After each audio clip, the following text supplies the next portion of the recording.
เอ้ามื้อนี้ก็เอาตะปูมาให้เด้อโดยสบายดีสบายดีเนาะครับเฮาก็ลองเอาสบายดีอะเลาะสบายดีเด้อเฮาจุกสบายดีสบายดีสบายดีเมื่อวานเนี่ยพบพ่อแต่อันน่ะว่าสิแจ้งข่าวดีเพิ่นเมื่อวานเนี่ยเนาะโดยข่าวดีก็คือเรื่องรถไถมีผู้ใหญ่เพิ่นก็เพิ่มเติมเข้ามาอีกเด้อเพิ่นโดย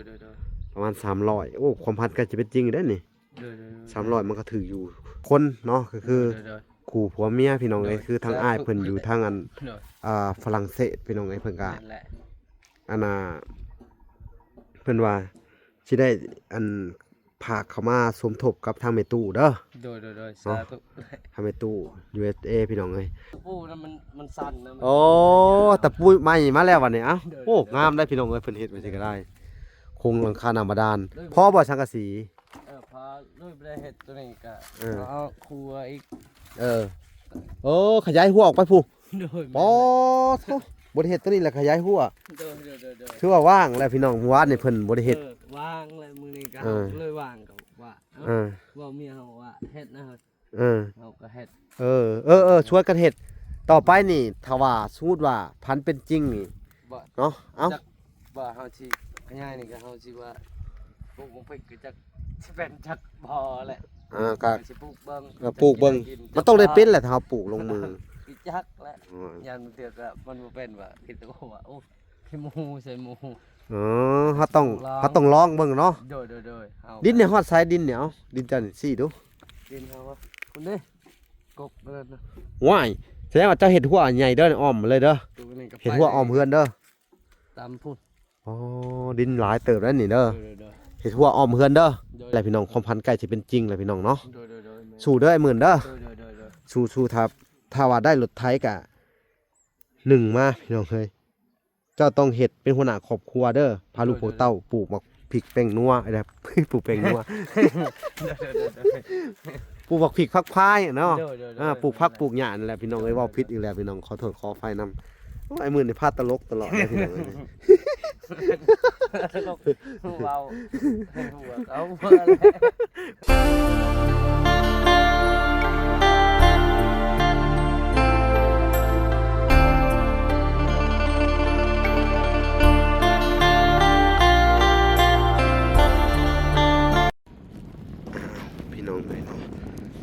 ก็ออกจากบ้าน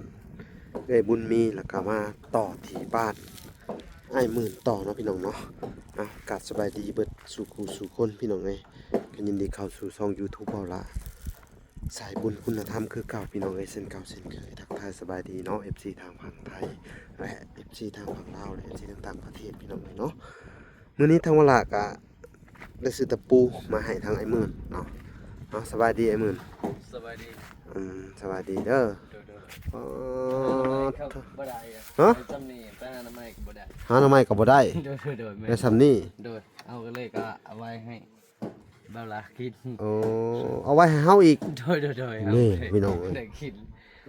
เขาบ่หลายก็เอาไว้กินซะบ่เฮากินแบบนี่ประจำเลยนะกินประจำเลย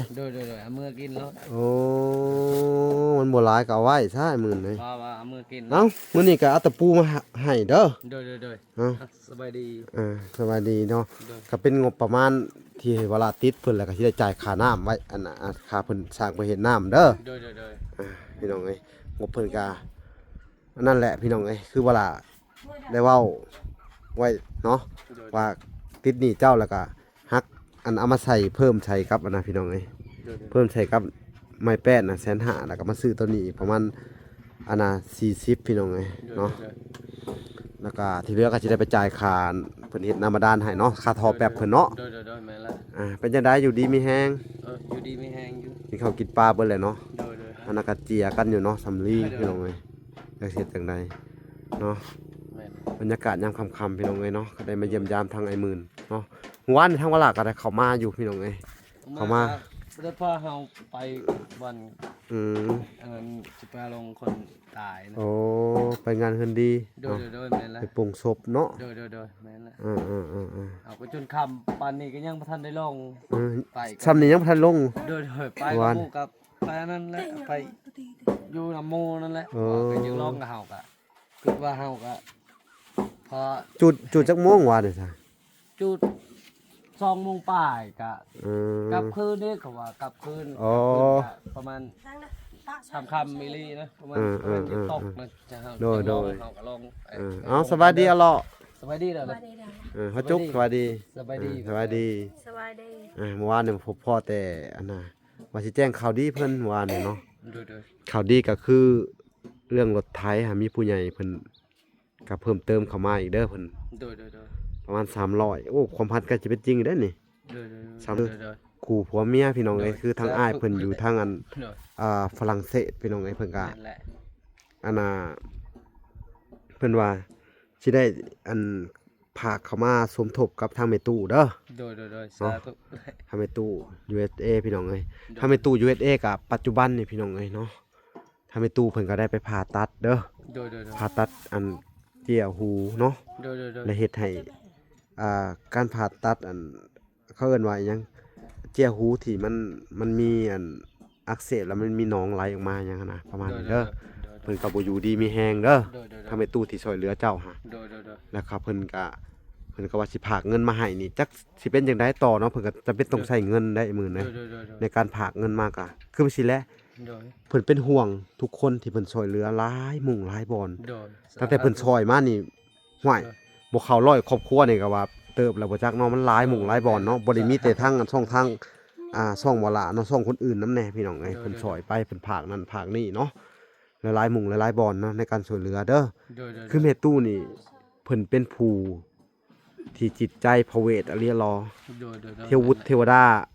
เดินดิน โดย เนาะแปลว่าพูดคุยกับคนได้นี่ โดย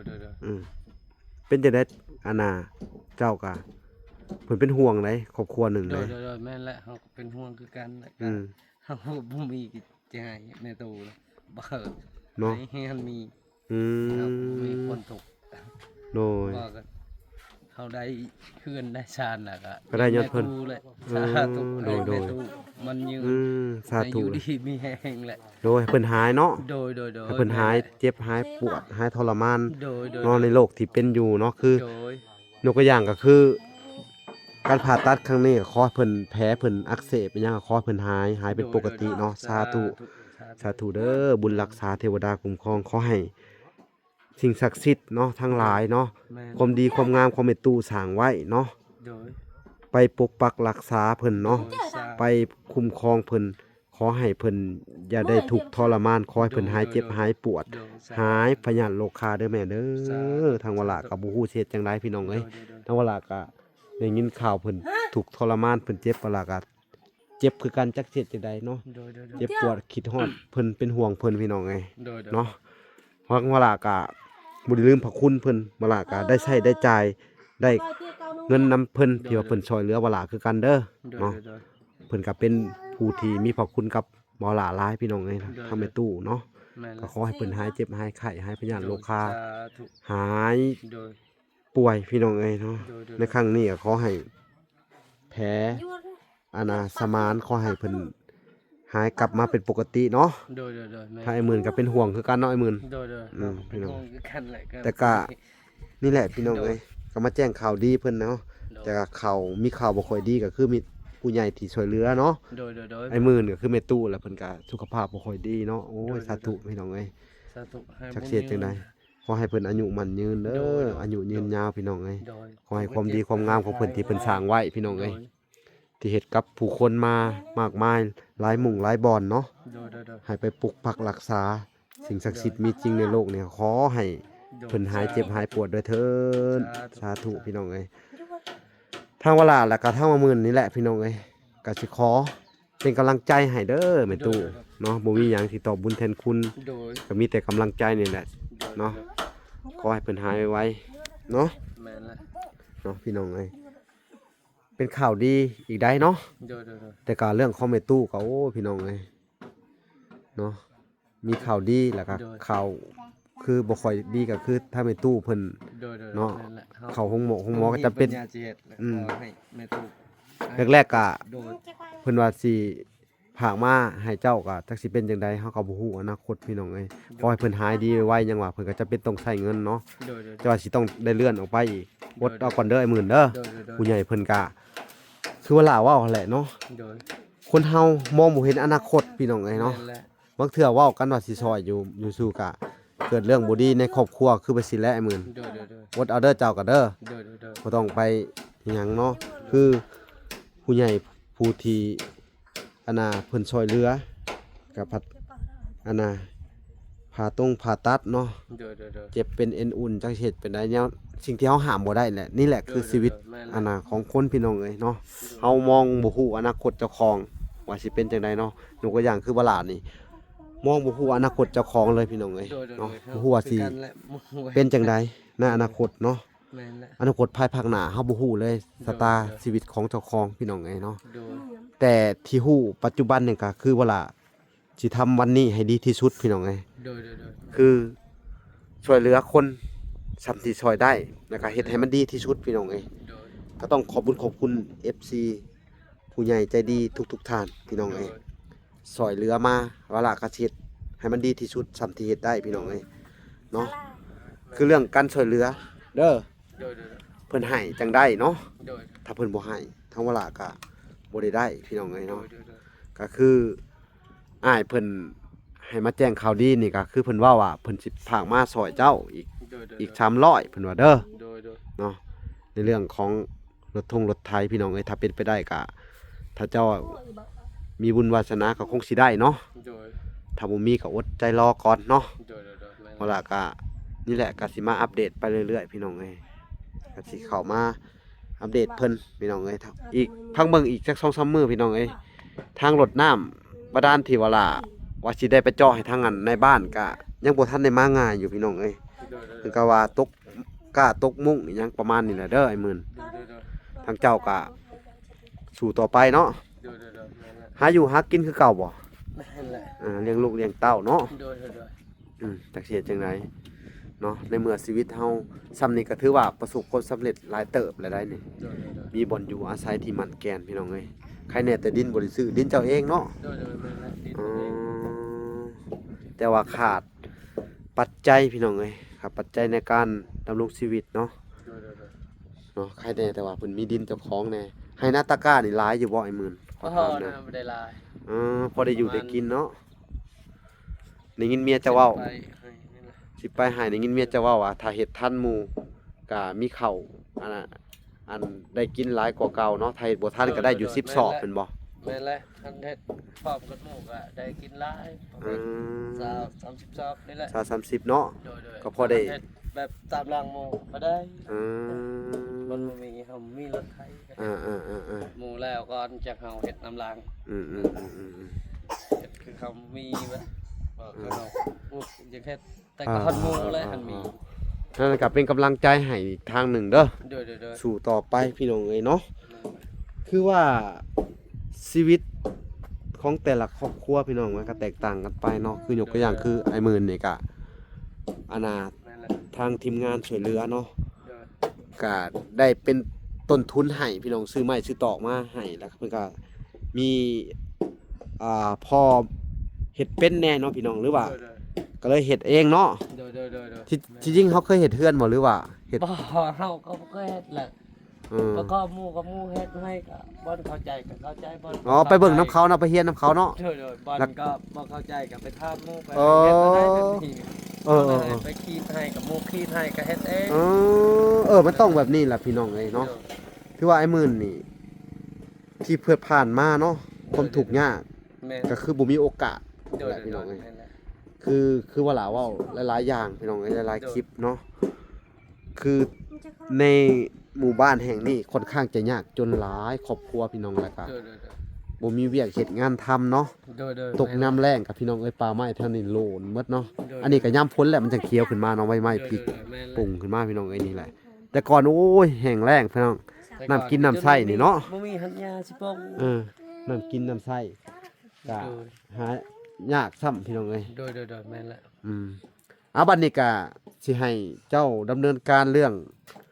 หลังคาหน้ามันด้านต่อเด้อ โดย ตะปูเอาล่ะซื้อให้เราบ่ตะปูต่อสังกะสี ซื้อแล้ว โอเคไปเบิ่ง ไป นี่บาดนี้ซื้อตะปูอัน8มาให้เพิ่นนี่เด้อไม้ที่เหลือเด้อเอาไปเฮ็ดโครงหลังคาและก็ขอยอยากแนะนำเจ้าเด้อไอ้หมื่นเด้อให้เจ้าอันน่ะเฮ็ดเตียงเฮ็ดหยังแหน่ไปตัดเอาไม้ไผ่มาเด้อเอามาเฮ็ดเตียงนั่งเด้อหลายๆคู่หลายๆคนอยู่พี่น้องเอ้ย FC เพิ่นก็แนะนำเข้ามาให้เจ้าเฮ็ดเตียงนั่งนี่ๆๆเฮ็ดเสาเตียงก็ได้แล้วนี่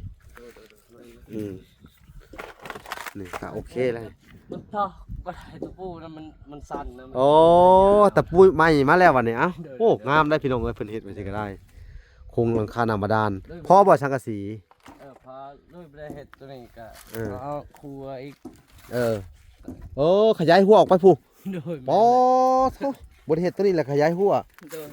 ถือว่าว่างแล้วพี่น้องวาดนี่เพิ่นบ่ได้เฮ็ด วางเลยมื้อนี้ก็ เออ เลยว่างก็ว่า เออ ว่าเมียเฮาว่าเฮ็ดนะครับ เออ เฮาก็เฮ็ด ช่วยกันเฮ็ดต่อไปนี่ถ้าว่าสมมุติว่าพันเป็นจริงนี่ บ่ เนาะเอ้า จักว่าเฮาสิง่ายๆนี่ก็เฮาสิว่าปลูกบ่เพิ่นก็จักสิเป็นจักพอแหละ ก็ สิปลูกเบิ่ง ปลูกเบิ่งมันต้องได้เป็นแหละถ้าเราปลูกลงมือ อีจักแหละ อ๋อ ยันเถื่อก็มันบ่เป็นว่าคิดแต่ว่าโอ้พี่หมูใส่หมู อ๋อเขาต้องลองเบิ่งเนาะ โดยเฮา ดินเนี่ยฮอดสายดินเนี่ยเอาดินจันทร์สี่ดู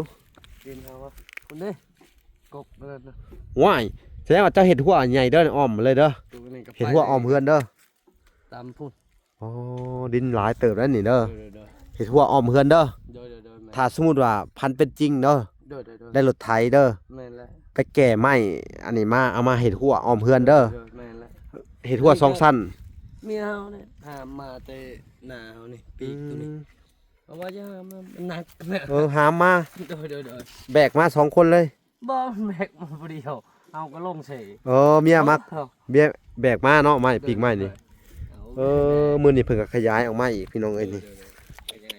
คักเลย เดี๋ยว จูดเด้อตัวนี้เด้อ เดี๋ยว จูดพุ่นมักทั่วกะพี่น้องไอ้มักแตง มักทั่วกะลายอยู่มักแตงกะลายอยู่ ช่วงสิได้กินอยู่เบิ่งช่วงเนาะ มันบ่ อ่า ได้กินอยู่ เนาะสู้ๆเด้อ เดี๋ยว เป็นกำลังใจให้คือเก่าพี่น้องเอ้ยอดเอาเด้อ เดี๋ยว ในหมื่นเลยได้สำนีก็โอ้ยต้องขอบคุณผู้ใหญ่เนาะผู้ที่ให้เพิ่นพี่น้องเอ้ยคือทั้งแม่ตู้ USA ช่วยเหลือในครอบครัวไอ้หมื่นเนาะแล้วก็ทั้งอันน่ะไอดอนน้อยแล้วก็ทั้งผู้ใหญ่อีกคนหนึงพี่น้องเพิ่นบ่ออกสื่อออกเสียงออกหน้าเนาะ ทั้งครอบครัวเพิ่นอยู่อเมริกาแหละที่ซอยคืออ้ายอยู่ทางอเมริกาพี่น้องเอ้ยช่วยเหลือเพิ่นก็ผากมาแรกๆพุ่นแหละพี่น้องเอ้ย200เนาะพี่น้องเอ้ยแล้วก็ทั้งไอดอนเนาะแล้วก็ทั้งอ้ายเพิ่นอยู่ทางฝรั่งเศสพี่น้องเอ้ยอันนี้ก็บอกสื่อออกเสียงออกน้ำพี่น้องเอ้ยเพิ่นก็ว่าเด้อเพิ่นว่าทั้งอ้ายสิเพิ่มเติมเข้ามาซอยเหลือทางเมตู้เพิ่นว่าเด้อมาสมทบกับเมตู้มาซอยเหลือเจ้าเพิ่นว่าเพิ่นก็สิพากมาอีก300นี่แหละก็เป็นข่าวดีเด้อเป็นข่าวดีเวลาก็เลยจะมาแจ้งเพิ่นเนาะเอ้าก็ขอให้อ้ายเพิ่นแล้วก็เอื้ออยู่ทางฝรั่งเศสพี่น้องเอ้ยที่ซอยเหลือไอ้หมื่นครั้งนี้ก็ขอให้เป็นของทานแก้วทานทิพย์เนาะทานไปแล้วไหลขึ้นมากขึ้นเก่าเนาะทานมื้อเช้าไหลเข้ามื้อแรงเด้อกินบ่บกจกบ่ลงเนาะให้บุญคำนำสู่อายุมั่นขวัญยืนร่ำรวยเงินทองเด้อปราศจากโรคภัยไข้เจ็บเนาะมีแต่ความเจริญในหน้าที่การงานเจริญในศีลในธรรมเนาะบุญรักษาเทวดาคุ้มครองพี่น้องเอ้ยเนาะทั้งว่าล่ะก็ดีมกดีใจนำที่เพิ่นว่าสิได้รถไถแหละพี่น้องความพันใกล้สิเป็นจริงแหละพี่น้องเนาะสู้เด้อไอ้หมื่นเด้อสู้ถ้าว่าได้รถไถก็1มาพี่น้องเอ้ยเจ้าต้องเฮ็ดเป็นหัวหน้าครอบครัวเด้อพาลูกพาเต้าปลูกมักพริกแป้งนัวอะไร ปลูกแป้งนัวปลูกบักพริกฟักพายเนาะปลูกผักปลูกหญ้านั่นแหละพี่น้องเอ้ยเว้าผิดอีกแล้วพี่น้องขอโทษขออภัยนำไอ้มื้อนี่พาตลกตลอดเลยพี่น้องเอ้ย เบาหัวเขา ปลูกแป้งนัวพี่น้องเอ้ยว่ะนี่แหละพี่น้องเอ้ยการเป็นอยู่ของไอ้มื้นก็สิดีขึ้นและล่ะแบบนี้พี่น้องเอ้ยเนาะถ้าคนเฮาฮู้จักต่อเติมฮู้จักใช้เงินเพิ่นให้เป็นประโยชน์ชีวิตก็สิดีขึ้นได้หมื่นเด้อแม่นแล้ว มีแต่สู่ต่อไปแล้วบัดนี้มีต้นทุนมีเพิ่นช่วยเหลือแหละ เด้อ คือ เรื่องรถทองรถไถได้มานี่อันน่ะบ่แม่นสิเอาไปขายได้ บ่บ่ได้กายเลย เออ มันมีก็เฮาจะไว้ละไว้เฮ็ดนาละ เออ เฮาก็บ่เคยมีก็เสียดายแหละ โอ้สิอันน่ะถ้าขายนี่บ่ได้ได้สิเอาไปให้คนอื่นได้ บ่ ถ้าสมมุติว่าได้เด้อ โดยแม่นละ เพราะว่าสิเอาในบ้านได้มายืนยัน โดยแม่นละ ถ้าขายนี่สิไปให้อันน่ะให้ในบ้านเอาไปให้คนอื่นได้คนที่เขาบ่มี โดยแม่นละ แต่หลักๆเด้อแม่ตู้เพิ่นบอกมาแบบนี้เด้อ โดย ถ้าว่าได้รถไถนี่เพิ่นว่า พวกคือชาวอันบุญมีบ่มีรถแก่กะถ้าเพิ่นบ่มีรถแก่กะพากันไปเอาพื้นกับแก่มาให้เพิ่นนำแน่เนาะคือไม่เท่าไทยอิหยังเด้อ โดย เห็นบ่ผ่านไปนำกันหรือว่าชวนเขาไปหาแก่พื้นก็ได้มือว่างๆเด้อ อันไปหาสวนยันเขาว่าไปยันเมียเฮาให้ อ๋อยันเมียเอาให้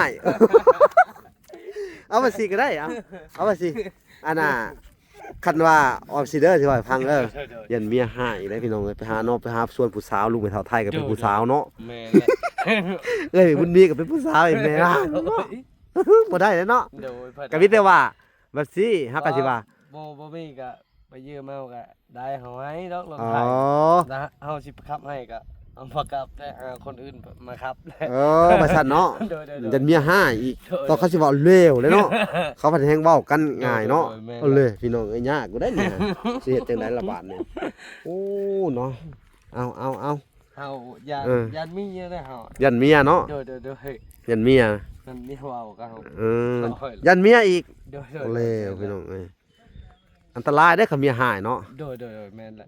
คำหายนี่ได้นอนตารางแท้ โดยหายบ่คือเขาหาย เนาะ เขาหายมิชมซื่อ เออ ๆยัน คือ หายยันบ่ เอ ได้ อคือเพลงเขาเว้าเลยเนาะ โดยแม่นละ เถียงเมียมันคือเถียงหน้าสิเนาะ แม่น พี่น้องเอ้ยจักสิเฮ็ดจังได๋เอ้าก็ฉะนั้นก็หาวิธีก็มีแต่ว่าไปพร้อมเมียไปนำกันเด้อไปแก่พงแก่พื้น เออ ถ้าพวกน่ะ นั่นน่ะก็ คัน ได้ คันเขาบ่มีรถแก่เขาจะแก่นำกันให้เขาแก่เด้อ โดย แก่เขาแน่แล้วก็ไปกับเมียหั่นแหละเด้อต่อยเมียสิเข้าใจพงเข้าใจผิดเนาะว่าเขาไปแก่พื้นให้ผู้สาว เวลาเฮาไปซองต่อซองเมียมันบ่ซื่อ ต้องไปกับเมียโดยแม่นละ นี่แหละพี่น้องเอ้ยความหักความแพงก็สิได้เนาะหักเดียวใจเดียวเนาะ โดยแม่นละ สู้ๆต่อไปเด้อ โดย เป็นสัญญาณที่ดีพี่น้องเอ้ยเนาะ โดย ก็คือมื้อนี้ก็ได้มาอัปเดตแล้วก็ได้มาแจ้งข่าวดีเพิ่มเติมพี่น้องเอ้ยเนาะ โดย เอาก็ขอภาวนาให้ทั้งเจ้าเนาะ โดย ได้เด้อเนาะ โดย แล้วก็ภาวนาให้ผู้ใหญ่ผู้ที่กำลังเจ็บเป็นอยู่ก็คือทางแม่ตู้พี่น้องเอ้ยขอให้เพิ่นหายเจ็บหายไข้หายพยาธิโรคาเนาะเจ็บเป็นที่ปัจจุบันที่เพิ่นเป็นอยู่ก็ขอให้หายปราศจากโรคภัยไข้เจ็บพี่น้องเอ้ยเนาะ สาธุ ทางเวลาและก็ทางไอ้มืนเนาะก็บ่ฮู้สิเฮ็ดตอบแทนบุญคุณเพิ่นจังได๋ดอกได้แต่มือ10นิ้วกราบไหว้สิ่งศักดิ์สิทธิ์เนาะ โดย ที่มีอยู่ในโลกนี้ก็ขอให้ไปปกปักรักษาเด้อทั้งแม่ตู้เด้อขอให้หายไวเด้อ หายไว หายไวๆเด้อแม่เด้อหายไวๆลูกกับบุมีหยังสิตอบบุญแทน ๆโด คุณ ยแม่นละ ได้แต่ไหว้วอนสิ่งศักดิ์สิทธิ์ทั้งหลายที่อยู่ในโลกนี่แหละพี่น้องเอ้ย มีแต่มือ อืม จิตนิ้วนี่แหละ มือ10นิ้วปกปักรักษาเพิ่นเด้อขอให้คุณงามความดีที่เพิ่นเฮ็ดไว้ โดย ให้ปกปักรักษาเนาะ แม่นละ เอาโอเคพี่น้องเอ้ยทางเวลาก็สิได้กลับก่อนพี่น้องอีกอย่างหนึงมันก็หุ่นพี่น้องเอ้ยวันเวลามันบ่ค่อยถ่าเลยพี่น้องเอ้ย โดย ตะเว้นก็ค่อยค่ำลงแรงแล้วพี่น้องเอ้ยพุ่นสิตกดินแหละพี่น้องเอ้ยออกปากจากนี้ไปก็20 กว่ากิโลพี่น้องเอ้ยหลังจากมาแต่ทางอันบ้าน2แม่ลูกสติบุรีก็โง่เข้ามาทางอันนั้นเนาะก็มาตั้งแต่เที่ยงพุ่นแหละพี่น้องเอ้ยจนค่ำพี่น้องเอ้ยคิดเอาน่ะเนาะแถวนี้บ่มีสัญญาณตัดขาดจากโลกภายนอกเลยพี่น้องเอ้ย โดยแม่นละ จักสิเฮ็ดจังไดพี่น้องเอ้ยก็สู้ซ้ำที่เฮ็ดได้ทั้งเวลาก็สิเฮ็ดจนกว่าอันน่ะเฮ็ดบ่ได้พู้นแหละเนาะสิซอยไปจนซอยจนบ่มีไผอั่นสนับสนุนแหละจนบ่มีคนเบิ่งคลิปก็จังสิเซาพี่น้องเอ้ยเนาะก็ขอให้ FC เบิดสุขุสุคนเนาะฝากเป็นกำลังใจและติดตามให้เด้อพี่น้องเอ้ยเนาะถ้าบ่มี FC ทั้งเวลาก็บ่มีมื้อนี้เนาะแล้วก็ FC ที่ติชมก็ต้องขอโทษขออภัยนํพี่น้องเอ้ยติชมได้เนาะพี่น้องเนาะ บ่เป็นหยังพี่น้องเอ้ยเวลาก็ขอโทษขออภัยนำเวลาก็สินำไปปรับปรุงแต่ว่าต้องให้มันเหมาะสมพี่น้องเอ้ยในการติชมเนาะขอกำลังใจหลายๆกว่าเนาะพี่น้องเนาะแล้วก็ขอ สนับสนุนพี่น้องเอ้ยในช่องก็คือบ่ข้ามโฆษณาเนาะ โดย ให้มีรายได้เล็กๆน้อยๆพอได้เดินหน้าต่อไปสู่เพื่อสังคมต่อไปพี่น้องเอ้ยทางวลาก็ได้คลิปนี้ก็สิได้ขอตัวก่อนพี่น้องเอ้ย โดย เนาะไอ้มึนฝากไปติดตามคลิปตอนต่อไปเนาะคลิปนี้ขอกล่าวคำว่าสบายดีเด้อและสวัสดีพี่น้องพอกันใหม่บ๊ายบาย